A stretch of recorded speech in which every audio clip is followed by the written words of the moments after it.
안녕하십니까. 거꾸로 투자하는 쇼킹 경제입니다. 동학개미들의 최대 위기가 왔다. 시작해보겠습니다. 최근 증시의 가장 큰 불안 요소는요, 바로 미국 10년물 국채 수익률 상승 부분일 겁니다. 1.37%까지 올라갔어요. 자, 그러면서 그 잘 나가던 미국 S&P마저도 한 달 정도 보합 상황이 펼쳐지고 있습니다. 자, 그러다 보니까 작년 말에 국내 한 증권사에서 발표했던 보고자료가 기억나는 거예요. 미국 10년 국채 금리 1.2% 넘으면 대피하라고 했었는데 지금 그 말이 현실화가 되는 게 아닌가 걱정이 되고 있습니다. 자, 왜 국채 수익률이 오를까요?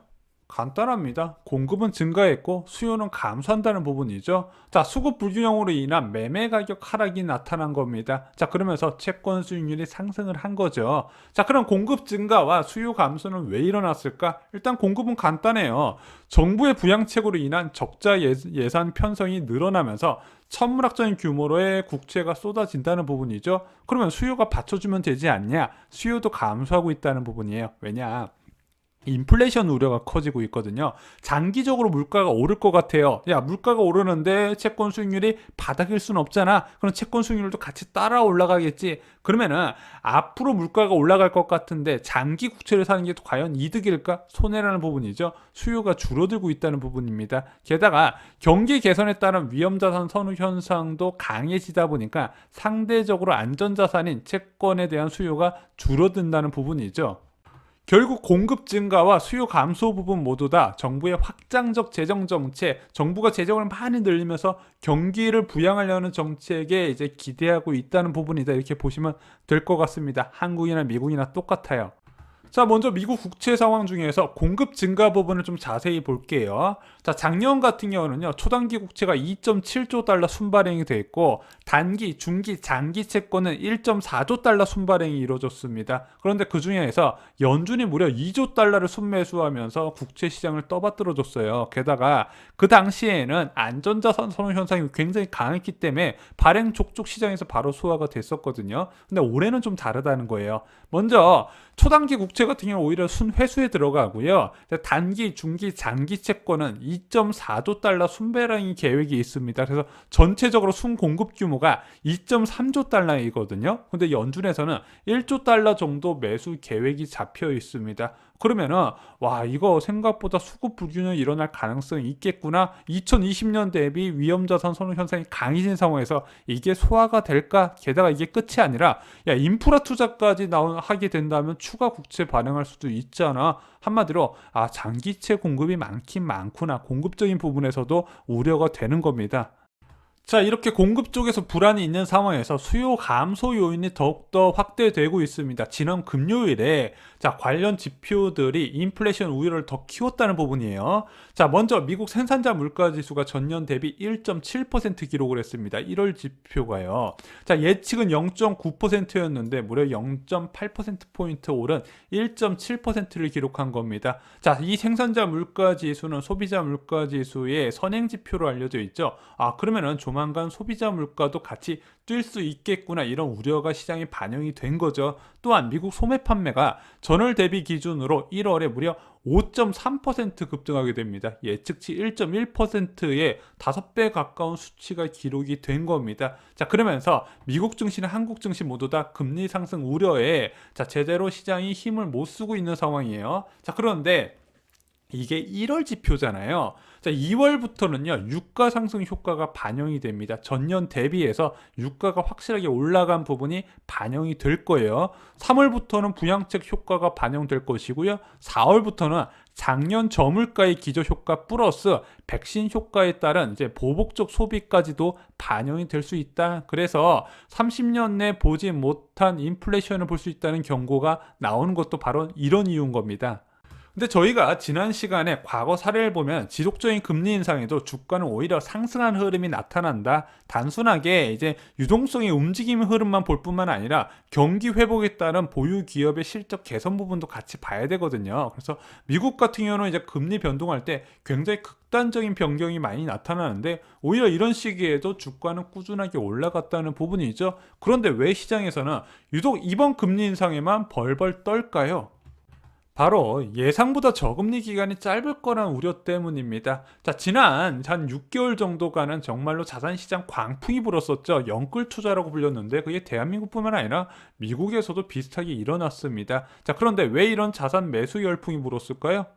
바로 3, 4년간 이어질 저금리를 믿고 위험 자산들이 오버슈팅 됐다는 겁니다. 자, 2024년까지 제로금리, 나중에 사면 더 오르겠네. 당장 주식이나 부동산 투자해야겠다. 과거에 금융위기 이후의 상황을 보니까 이번에도 그럴 것이다. 지레 짐작을 했다는 부분이죠. 그래서 시장 참여자 중에서 예상보다 빠른 긴축 우려에 대해서 예민하게 받아들인 경우가 많이 있다는 겁니다. 자, 한때 연준이 개입해서 이 장기 국채 금리를 찍어 내리지 않을까 이런 기대가 있었어요. 근데 연준에서는 기대 인플레이션이 만든 자연스러운 상승이다 이렇게 평가를 했습니다. 왜냐면은 지금 원자재 가격이 계속 급등하고 소비 회복세가 나타나면서 기대 인플레이션이 2%를 훌쩍 넘었거든요. 자, 그러다 보니까 기대 인플레이션이 오르고 있기 때문에 명목금리가 오르는 부분은 아무것도 문제가 안 된다. 연준에서는 이렇게 판단을 하고 있는 겁니다. 그래서 기대 인플레이션이 2.5%까지 올라갈 수 있고 10년 국채금리 1.5%까지 올라갈 수 있다. 이런 전망 많이 보셨을 겁니다. 자, 여전히 실질금리가 마이너스 수준이기 때문에 자금 시장에는 금융시장에 큰 문제가 없을 것이다. 이렇게 연준에서는 판단을 하고 있는 것 같습니다. 자, 한국 10년물 국채금리는 어떻게 됐을까요? 1.9%가 넘었습니다. 22개월 만에 최고치를 기록을 했대요. 미국 국채금리 시장하고요. 그리고 추경으로 인한 국채 발행 증가에 대한 우려 때문입니다. 그래서 동학개미가 힘을 잃었는데 인플레 우려까지 나오네. 3월에 증시 대조정이 오나 이런 우려가 지금 나오고 있는 거예요.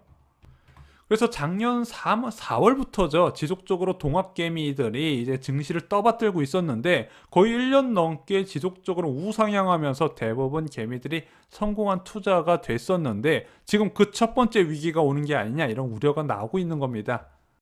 그런데 이상한 게 있죠. 10년 국채금리 오른다고 난리인데 왜 대출금리와 예금금리는 그대로일까요? 자, 오히려 대출금리요? 그대로가 아니에요. 하락했습니다. 자, 그러면은 왜 10년물 국채금리가 우리가 알고 있는 대출금리, 예금금리, 시중금리와 이제 연관이 안 되는지 그 부분부터 살펴보겠습니다. 자, 지금 10년 국채금리가 많이 올란다 말씀드렸잖아요. 그런데 5년 이하의 국채금리는요, 11월 상황 그대로예요. 크게 움직이지 않았습니다. 10년 국채 수익률만 올랐고요. 5년 이하 국채 수익률은 그대로예요. 자, 우리가 체감할 수 있는 시장 금리가 오르려면요. 5년 미만 중기 국채 금리가 상승을 해야 됩니다. 이 중개 국채 금리가 상승을 해야 그보다 안전도가 떨어지는 은행채 금리가 상승을 하게 되고요. 은행채 금리가 올라야 대출 금리가 상승을 하게 됩니다. 자, 그러면은 은행채 금리가 많이 올라가게 되면은 은행 입장에서는 이거 자금 조달 비용이 올라가네. 그러면 은행채 발행을 축소시키고 예금 금리를 인상하면서 자금을 조달시키겠죠. 그런데 보통 이렇게 은행들이 예금 금리를 인상할 정도로 시중금리가 오르게 되면 알아서 중앙은행이 기준금리를 올리더라고요.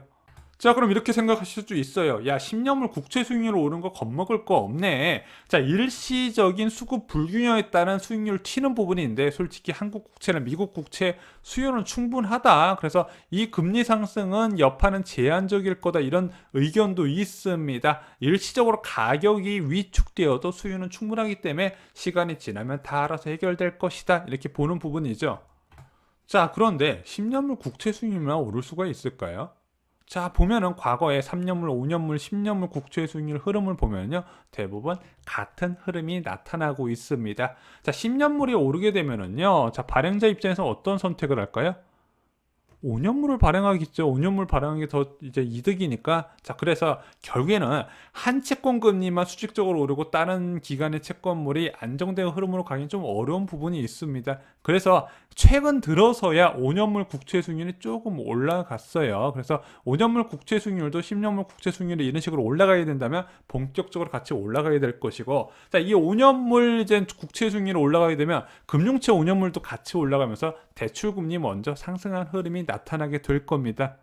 근데 오늘 아셔야 될 내용은요. 10년물 국채 수익률의 급격한 변화 의미입니다. 자, 왜 이렇게 10년물 국채 수익률 당장 시장금리와 연결되는 부분도 아닌데 왜 이렇게 민감하게 받아들이냐? 중장기적으로 수요가 회복되면서 안정될 수도 있잖아. 과거에 금리 인상 상황을 좀 한번 보자고요. 2004년에 미국 금리 인상 상황을 보면요. 2004년 6월부터 지속적으로 기준금리를 올렸거든요. 그럴 때 10년물 국채 수익률 변화는 어떻게 나타났을까요? 3개월 전부터 수직적으로 올라가게 됩니다. 자, 그래서 금리 인상을 3개월 전에 미리 반영을 한 거예요. 채권 시장이.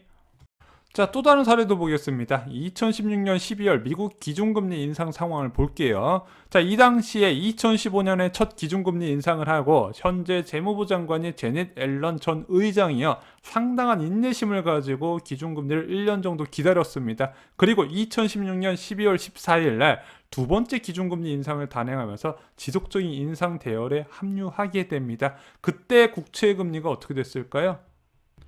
5개월 전인 2016년 7월부터 수직적으로 올라가면서 금리 인상을 선반영하게 됩니다. 그래서 국채 수익률이 한쪽 방향으로 급증한다는 것은 긴축의 신호로 받아들이시는 게 좋을 것 같습니다. 자, 10년물 국채 금리의 지속적인 상승이 이어진다면 멀지 않은 시일 내에 긴축으로 이어질 수 있다는 부분 과거의 사례를 통해서 설명을 드렸습니다. 자, 물론 지금 많은 전문가들도 여전히 의견이 나눠지고 있어요. 야, 미국에서는 2024년까지 안 움직인다. 아니다. 2024년에 올릴 것이다. 아니다. 2022년에 올릴 것이다. 의견이 다 나눠지고 있거든요. 그런데 이 과거의 전망과 다르게 앞으로 긴축이 더 빨라질 수 있다는 부분은 지금 인플레이션 선행 지표나 또는 10년물 국채 금리가 나타나고 있다는 부분입니다. 또한 원래 이제 지속적인 기준금리 인상 같은 경우는 증시에 큰 영향을 주지는 않지만은요, 예상보다 빠른 긴축은요 발작은 불가피하다는 부분입니다. 그리고 이런 지속적인 금리 인상은요, 우리가 알고 있다시피 증시보다는 부동산에 더 타격을 된다는 부분, 그래서 지금 단계에서 영끌 투자한다는 부분 정말로 제가 말리고 싶다고 많이 말씀을 드렸습니다. 이상은 쇼킹 경제 마칩니다. 좋아요, 구독, 공유 꼭 부탁드립니다. 감사합니다.